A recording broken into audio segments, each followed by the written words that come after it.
The Hopefulist challenge is on. 30 days to feeling better. Get your tickets to Virtual Rise today.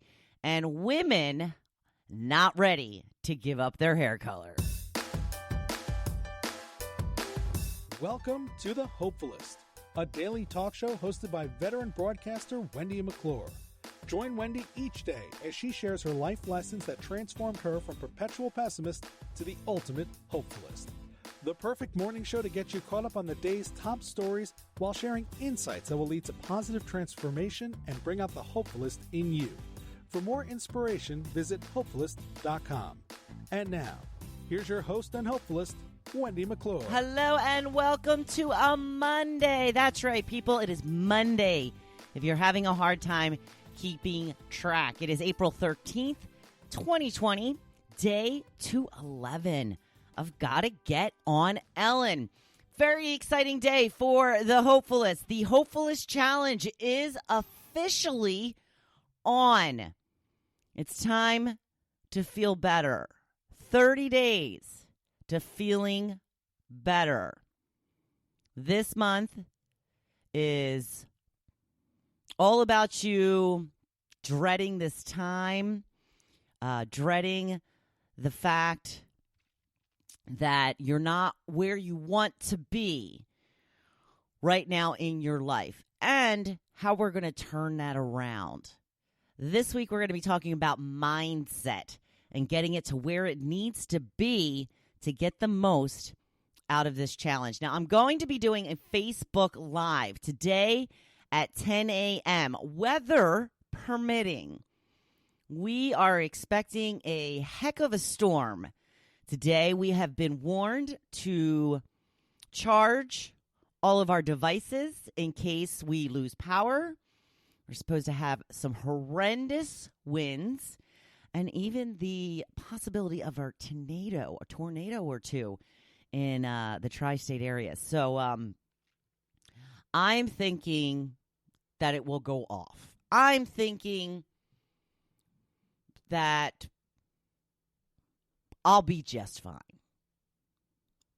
We'll see what happens. But during the Facebook Live, I'm going to explain to you the exact process of this 30-day challenge.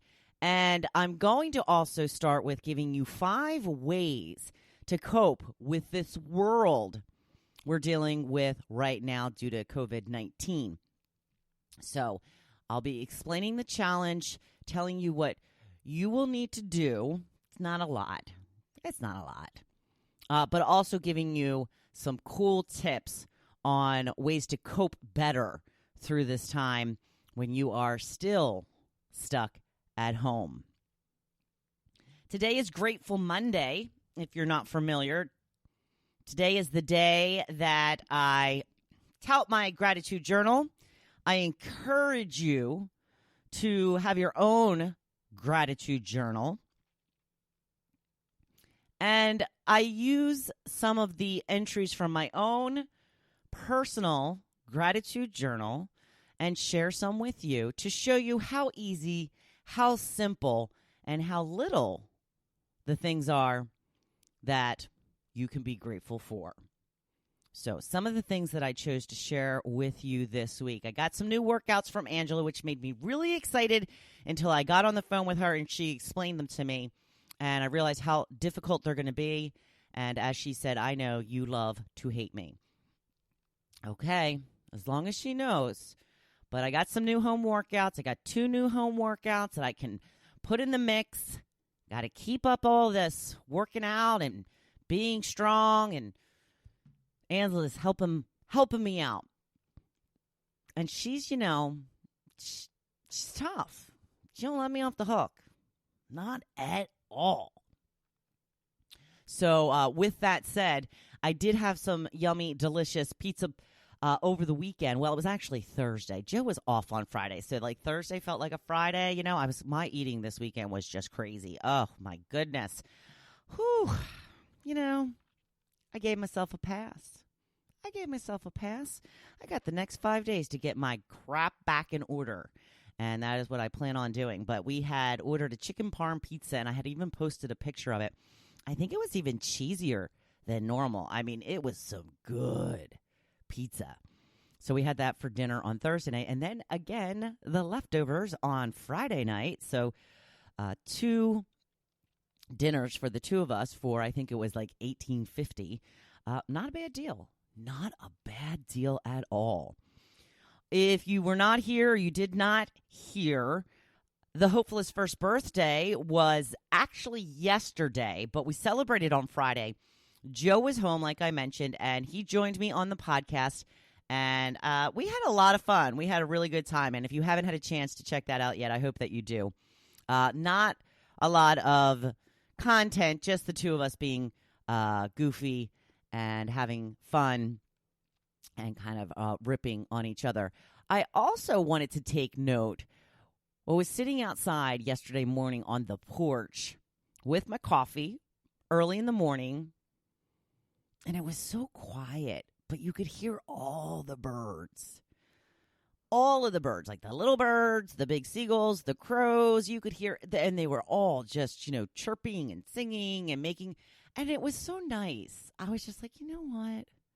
This is nice. And I know there are birds everywhere.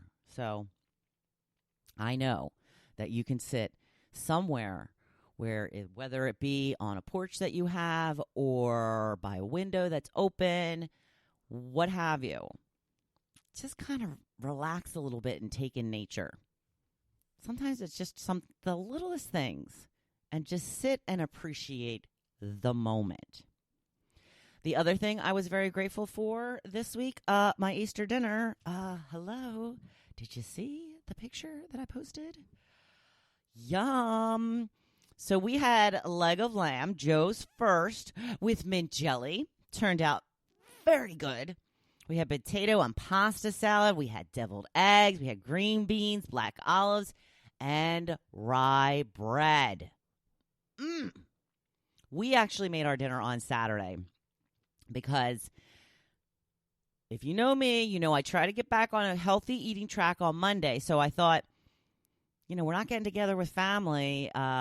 There's no rules in quarantine. Why don't we make the dinner on Saturday and we can have leftovers on Sunday instead of waiting until Sunday trying to find something for dinner on Saturday, and then me not really being able to indulge in the leftovers. And let me tell you, I indulged in the leftovers. I had pasta salad for breakfast, I had pasta salad for lunch, and I had pasta salad for dinner. And that's right. Told you, eating was a little crazy yesterday. Wasn't too bad up until yesterday. And then yesterday I was just like, you know what? I don't care. I don't care. It's a couple more pounds. I'll get it off. So, like I said, I did post a picture of my dinner on the group page and asked you to share yours. What did you have? Did you have the traditional Easter dinner, or did you have something different because of the fact that you were not able to get together with family in the way that you typically do? If you are not part of the group page, you have got to get in on that group. Just search for the Hopefulist in groups and send a request, and then I will add you immediately. Some exciting news for me around here. I hope that you will join me and be as excited. Today is the day. That's right, today. Tickets for Virtual Rise are going on sale. This is the Rachel and Dave Hollis conference that they typically only do in person, and they're doing a virtual rise because of the state of the world right now. I'm told the lowest price is $40 a ticket, which is pretty affordable. The virtual conference is going to be May 2nd. It's a Saturday. 8 hours of content.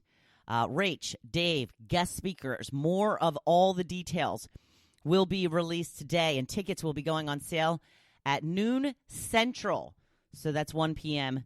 For me here and a lot of you here on the East Coast. So I hope you all will join me for this because, I love my girl Rachel. And, I kind of love her husband Dave because you got a picture with him.